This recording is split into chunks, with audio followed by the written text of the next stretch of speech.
What's up, guys? Lots of requests I got lately, like how to play against modern defense. It's e4 g6, or how to play against Pirc's defense. And basically, I got a good suggestion for all of you who just with one stone would like to kill like two birds at the same time. So let's go. My suggestion and vote goes to e4 d6. And when you play d4, of course, I usually say my students, whenever your opponents don't play openings where they don't care about the center, whether they play e6, d6, or c6, you should always play d4. So after e4, d6, d4, knight f6, knight c3, now we have g6 Pirc's d4. And what am I supposed to show you here?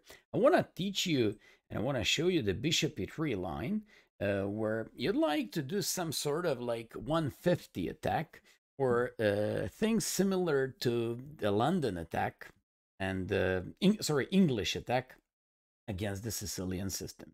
It's those bishop e3 queen d2 batteries, followed by long castle, or you can include f3, g4, h4, push these pawns on the king side and launch the king side attack. And that's gonna be my suggestion. In comparison to Pirc, where you play bishop e3, and I just have to give you a good piece of advice and news of encouragement. This was used by Carlsen, by Caruana, new players like Giri, Vasilyev, and others. Also, we Shannon like to play like this. So basically, and of course, who else but Karv? So basically, you should be going with this bishop e3. And if this bishop e3 works against Pirc, and if it works very successfully, and I'm going to give you like 2 or 3 examples and games just to show how does it work in the practice, I want to show you how does it work against the modern defense. e4, g6, d4, bishop g7, knight c3, d6, and once again, bishop e3. In this case, it goes even better. So what's the point? When these guys go for knight f6, and when they play this knight f6, you just have the Pirc and transposition into the Pirc opening. But lots of times I get questions like, what am I supposed to do if they go like c6 and they just want to do the pawn storm and the kind of a queenside action? Nothing. You just play queen d2, which is your idea. And after b5, I especially like this bishop d3 move. What I like about bishop d3, you continue to develop yourself, which is one thing. Another thing is that apart from developing yourself, you also get like a good development of your pieces, and you would just like to play like knight f3 followed by short castle.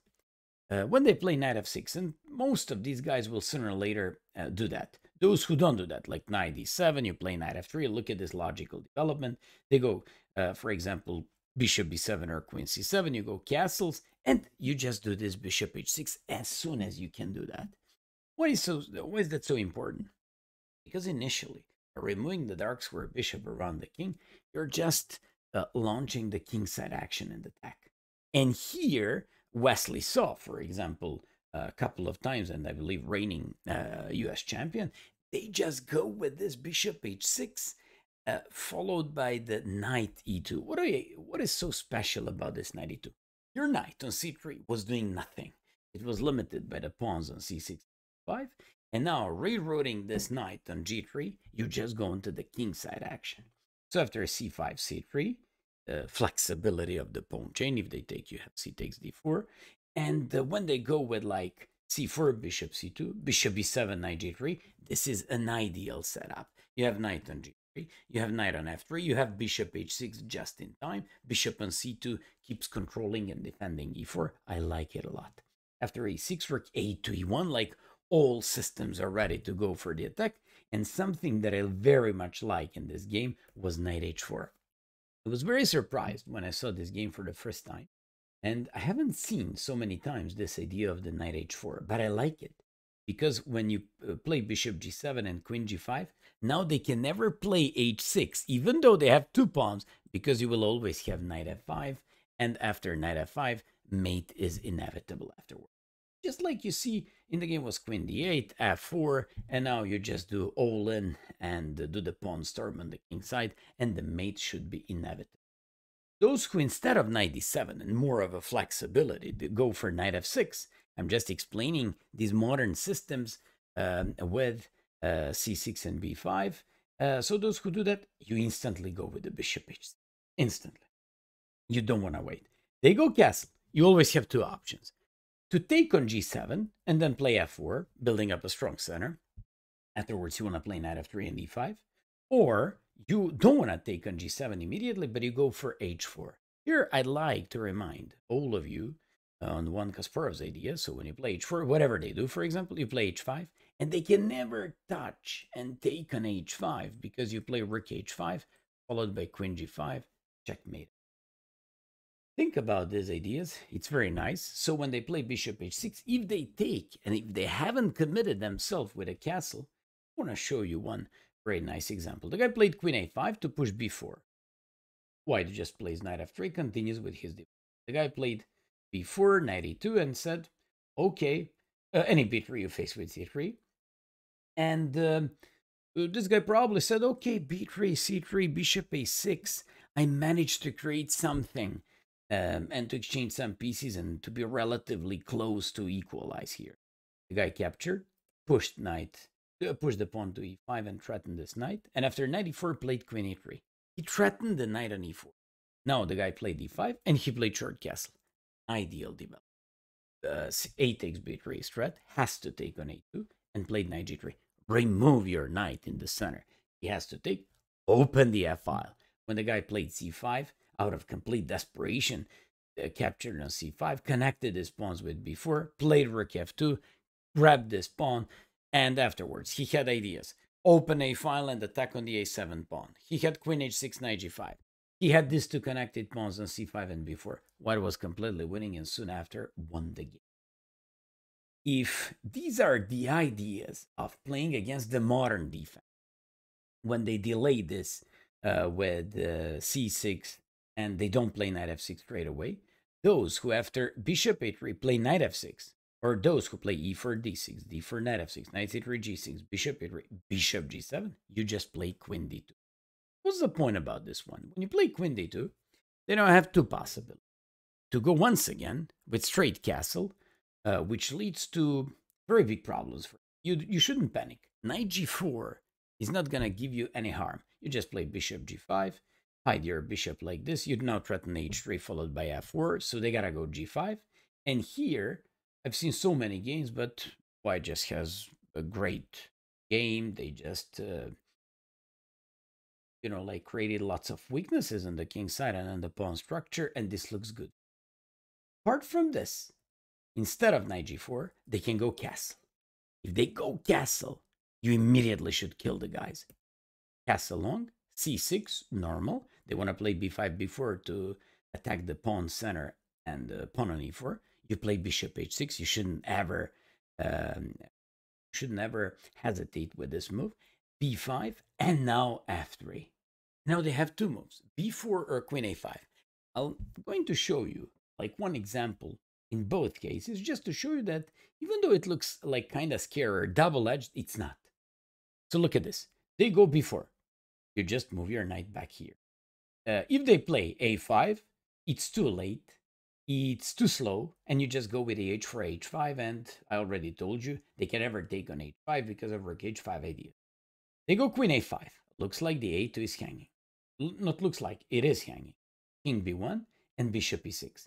Those who do, for example, straight c5, you don't care. You just play h4, you just play bishop g7 and h5. You get a great attacking resources afterward. They cannot do anything. I played a game like this. H takes, F takes, queen h6, knight d4, and go home, baby.